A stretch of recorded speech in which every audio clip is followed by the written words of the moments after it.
Oh, hi, welcome to episode 7. We just beat the turtle choir. Turtle of Love. The Turtle of Love. Now we're going to be moving on to... Not that stuff, because I need the croc for that. In this level, you become a crocodile, and you have to beat another mean crocodile in an eating competition.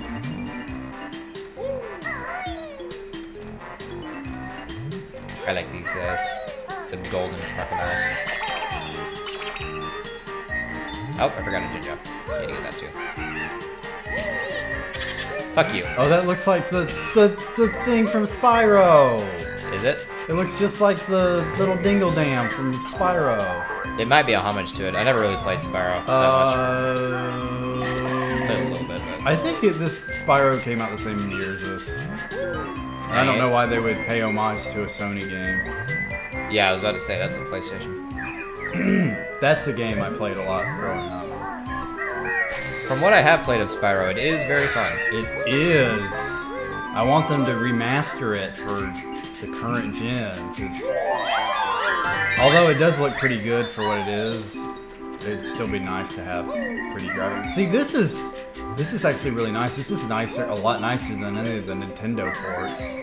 Oh yeah, this is one of the best ports, pretty much of any game ever, really. Like I would be hard pressed to find a game that was better ported than this one. Because like they really nailed the controls on this. I think they really had to, because when Microsoft bought Rare, I mean, you know, Banjo-Kazooie was kind of one of their flagship titles. Yeah. And, well, first off, they fucked up the sequel really badly. Sequel? Yeah, they made another Banjo-Kazooie game called Banjo-Kazooie Nuts and Bolts. I've heard of Oh, that. yeah. I've seen John videos of that. But I don't think that it actually exists. It does exist. I have it, imagination. and it's not a bad game, but it's not a Banjo-Kazooie game. It looked like it was like Ratchet and Clank, sort of. Yeah, kind of. And I mean, I didn't like it just because. I mean, if it hadn't been titled Banjo-Kazooie and it didn't star Banjo-Kazooie, I would probably have liked it more, just because the Lego car builder thing was pretty well made. But goddamn, man, it was just not at all in the spirit of what this game is about. What is this game about? I mean, this game is just like a simple, fun 3D platformer collect-a-thon sort of thing, and they refined the gameplay to a point where just like everything feels the way it should, and it's fun to collect stuff, it's fun to beat enemies, it's fun to run around on the ground just fucking as Banjo or as Kazooie, just the entire time. And when they made the transition to cars, just like so much of that went away. Like they kept the jiggy collecting aspect, but you had to like trigger it through missions and like talk to all sorts of people to like get things to actually activate, and a lot of it just felt like so counterintuitive and not at all what the original games were like. I mean, JonTron explains it best in his Banjo-Kazooie Nuts and Bolts video. It was a heartbreak when I played it. I just remember him whining a lot about it. He had good reason to whine. I mean, I will love this game forever, and I will pretty much always hate Nuts and Bolts. I really hope they come out with a third sequel to this, because like they've talked about it for years and years and years about like possibly doing a reunion. I thought that they confirmed it recently that they were definitely going to do it. No, they're doing a spiritual successor at the moment. Well, I mean, I thought that Microsoft was actually they were actually going to exploit the IPs. Okay, so there's a few weird things that they have done with it. Like, one of the weirdest things I've ever seen is like they made like a crowd connect demo for like a big crowd at some gaming festival. I don't remember exactly what it was. Yeah. But it was like they used a crowd and a Kinect to control a flying Banjo-Kazooie, and that everyone had to try to like lean left or lean right to go into rings or get notes or something. And it was really weird because like that was the first new Banjo-Kazooie gameplay that anyone had seen since Banjo-Kazooie Nuts and Bolts, which was like 2008. Yeah. And it was completely out of left field because it looked like a new game, but it didn't have any substantiality to it at all. Yeah. And so it was really weird that they did that, because it was basically sort of like an insult to everybody who was a fan of the series, because we wanted new Banjo for years now, and when they show us something like that, it's like, what the fuck? Is that supposed to be a tease or something? Is that like showing something that might happen in the future? I don't know.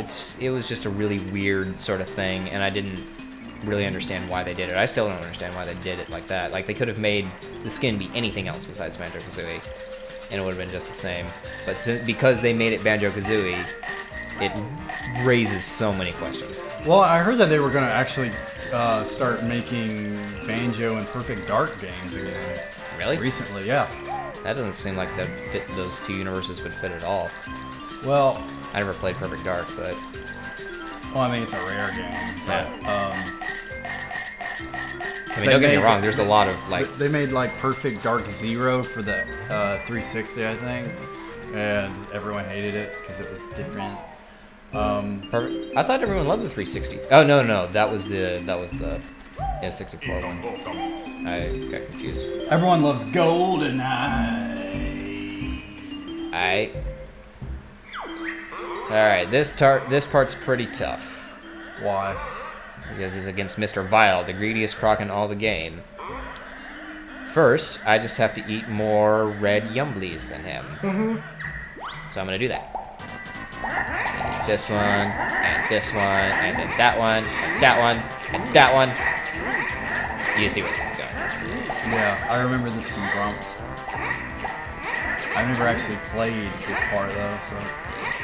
It's pretty challenging. Like, you see how close the scores are. Yeah, I remember it being really frustrating for them. Like, this first part isn't too hard, but it gets quite a bit harder. And you can already see, like, the scores are pretty much even. Yeah.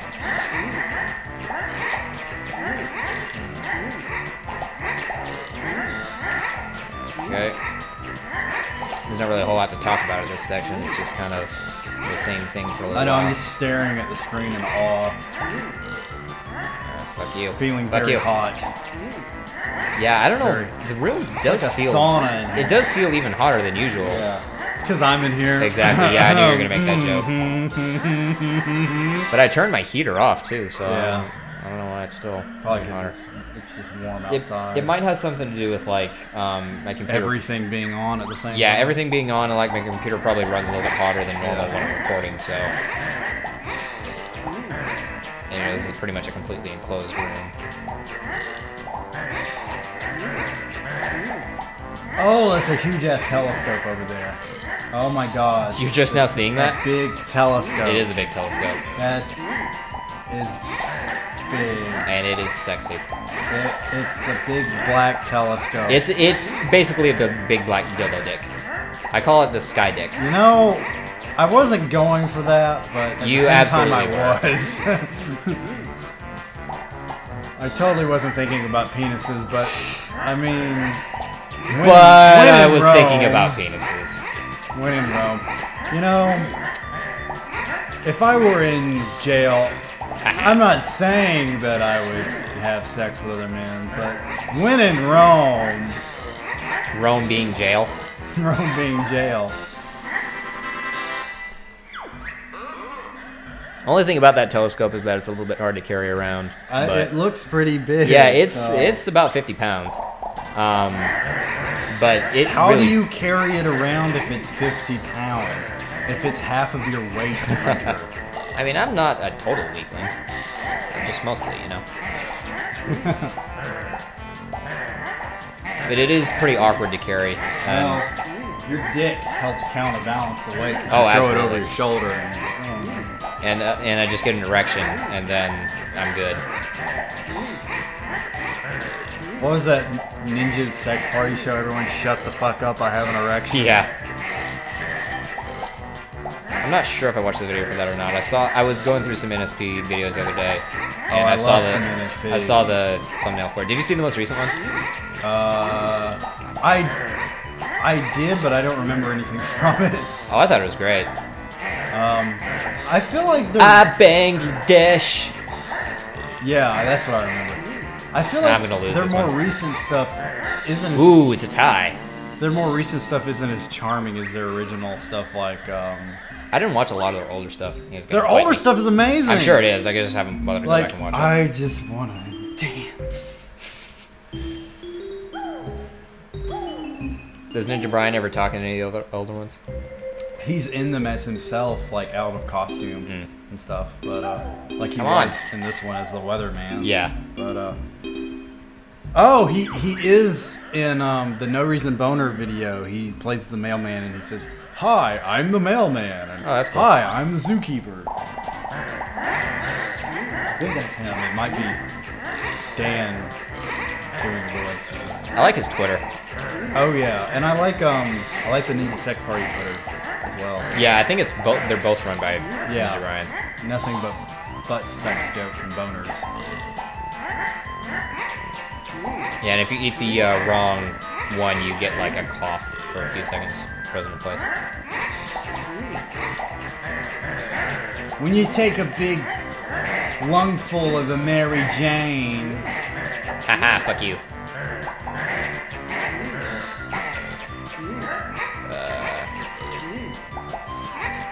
He gets so fast too when he starts falling behind. Oh, you bitch. Oh, you bitch. Haha. I might lose this still. Come on. Yeah, you did it. Haha. Yeah, that part's tough. You know what's funny about the current Grump dynamic is how Danny's done so many drugs and Aaron's never done one, or at least that's what he says. I believe him. And well, I mean, I do too, but I mean, like, it's sort of funny because I mean, I was that way too until recently when I tried a substance, Which will not be named. I didn't like it though, so I'll never do it again. But I mean, that's fair. It's certainly not for everybody. yeah, But I mean, it's one of those things where pretty much everyone in America has tried it at least once. And if they haven't, it's like... I've never tried crystal meth. What the fuck are you talking about? Not even once. Not even once. I'd certainly never do that shit. I've seen Breaking Bad. Of which someone from our drama class in high school, who will not be named, of course. Got Told addicted me. to meth? Yeah, Really? got into meth. Wow, that's And she told me. wow. Yeah, she. Women do it too. Yeah, I mean, I guess. She told me that it was like the best thing ever, but everything she described it as just sounded fucking awful. I'm sure. And I mean, it's literally poison. yeah, and she was talking about how she rewrote the Bible while she was on crystal meth. Somehow She I actually doubt that. sent me the document where she rewrote The whole Bible? yeah. The Bible's a long-ass book. Yeah. It's not the whole Bible. It's like Well. it's like a meth Bible that she just made up based on the Bible, and it's one of the craziest. I'm like, why would you want to do this? Why? I mean, it's not even necessarily that she wanted to do it. Well, she did it more than once, so evidently yeah. she did want to do it. But yeah, That's pretty fucked up. I don't know anyone who's done heroin though. That's not in vogue like crystal meth is. I mean, I would say that neither of them are, but I kind of consider crystal meth and heroin to be like the worst things you can possibly do. Well, I'm sure you there know, are worse things I mean, now, but those are like the classical worst. People die of overdose from heroin. Their bodies don't disintegrate on them from doing it like Yeah. with crystal meth. Have you seen that? Have you seen anything about that Russian drug crocodile? That is the scariest shit. Yeah, it really is. The people looking like actual zombies with their like eyeballs missing and shit. Yeah, it's disgusting. Oh, Jesus Christ. And this is Cheeto. Moving on from super hard drug talk.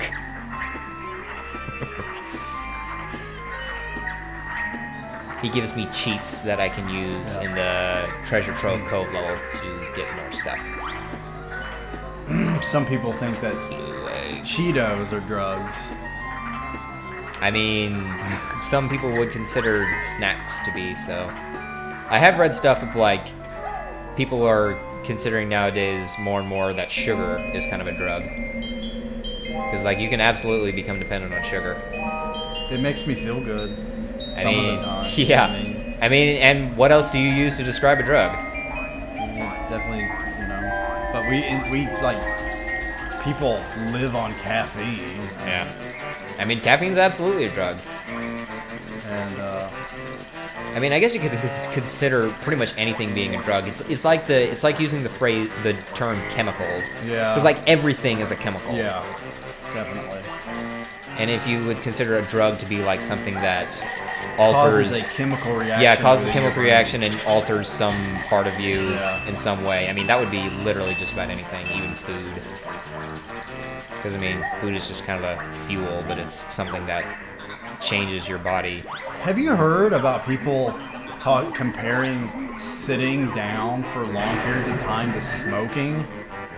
I've heard that it can be terrible for Yeah. you, and I'm probably going to die of a heart attack because I sit on I don't this think chair it's that all the bad. time. I mean, it's not like sitting is a new phenomenon. Well, it's not, but I mean, it is the lack of a lot of physical exertion when you're just not standing or walking or anything for a long period of time. do you think we were really made to just constantly be in emotion and shit, though? Well, not constantly, but you're also not meant to be constantly not moving. Yeah, I know, but But, there are some days that I just don't want to get out of bed. no, of course. The only reason I got out of bed today was to come over here. That's the only reason. I mean, I'm single. I have no reason to. I have my laptop in my Yeah, and bedroom. it's right there. I mean, heck, I don't leave this chair most of the time. We're single guys. We don't have social lives. Okay. Well, I think that's a pretty good place to call this one quits, because this one's running 17 minutes. I wonder if my balls are sweating right now. I can't really tell. Probably so. I mean, just like... You ever check your just legs take like a a bit. cup full of your sweat from your balls and just put it up your face and I mean, smell it? I've never You know had you've that done much that. accumulation. You, all you at know once. you've done it. You've I probably would smelled if I your ball would sweat. have. Well, I mean, pretty much everyone would say that they have smelled the sweat at some point. Of course. I can't do that yet. It's your own scent. Everyone loves their own scent. Of course. Don't act like you don't. Just like how everyone Don't loves their act own- like when you fart that you don't Yeah, bend exactly. I over was- and just sniff it. I was about to say, just it's like All your that own methane farts. gets you high. All right, well, going off fart talks, we'll catch you guys on the next one. Fart talks, Fart Talk Radio.